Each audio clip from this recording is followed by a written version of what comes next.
I can't pronounce that. Amortization? Amortization? Yeah, that could be it. Yep. Okay.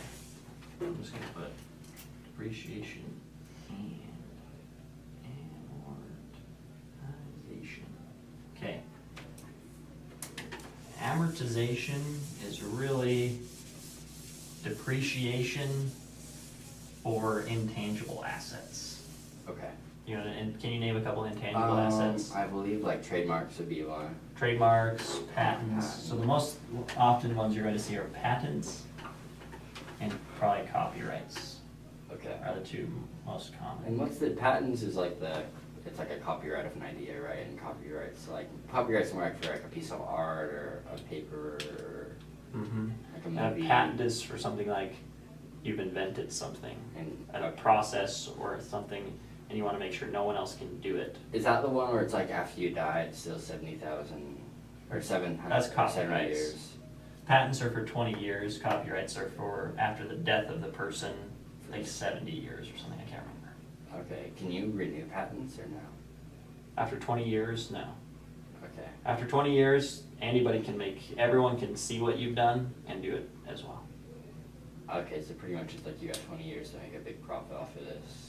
And if that And then- doesn't work, then it's fair game for everyone else. Yep, and so patents are a big deal for like pharmaceutical companies. Oh, because Have they're you ever trying heard of to. generic brands? Mhm. You always, at first, there's no generic brands, right? Yeah. After 20 years, everybody has, suddenly their costs, I mean, someone can make it way cheaper than they did, or they're even making it cheaply, but they can sell it for as much as they want because they're the only one making it. Uh-huh. So as a generic brand hops in, then they lose all their money, right? And so, Okay, then you get, okay, so that's why medicine's generic brands work the same as regular brands, just because it's. because after a certain amount of time, they look and they see, oh, this is exactly what they did, I'm going to make the exact same thing. So in essence, even generic brands could be better because the people could be working on improving that. Sure, yeah, Okay. I don't know. Okay. Normally, yeah, I don't know. Okay, Makes sense. so this is depreciation expense. Mm-hmm. All amortization is, so the amortization Because expense, would those have a salvage value? An intangible asset wouldn't really They have a can't, salvage- right? Yeah, because it's not. you're exactly right, so it's just the cost divided by useful life. Okay. So it's the exact same thing as this, but without salvage value. Okay, so pretty much it's just expressing that doesn't have an actual. Yeah. Because salvage value basically is like selling the scrap metal, correct? Yeah, or it's basically what you think it will be worth when you're done with it. Okay. That you think, I can sell it for this when I'm done. Okay. Okay, so let's say you have a $10,000 patent. Okay, patents are normally good for 20 years. Mm-hmm. Now in a question, if they say you bought it from someone as a useful life of 10 years, use 10 years, not 20.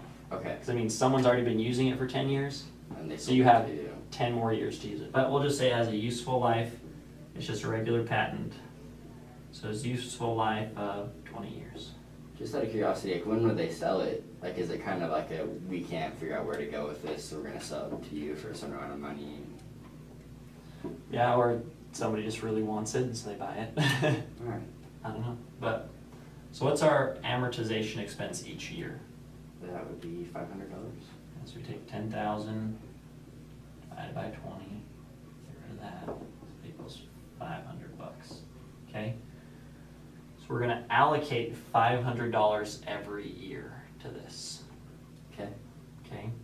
Now, let me show you this was the depreciation one. When we calculated before, I'll just use the same numbers. Okay. And then it was accumulated depreciation. Mm-hmm. Okay.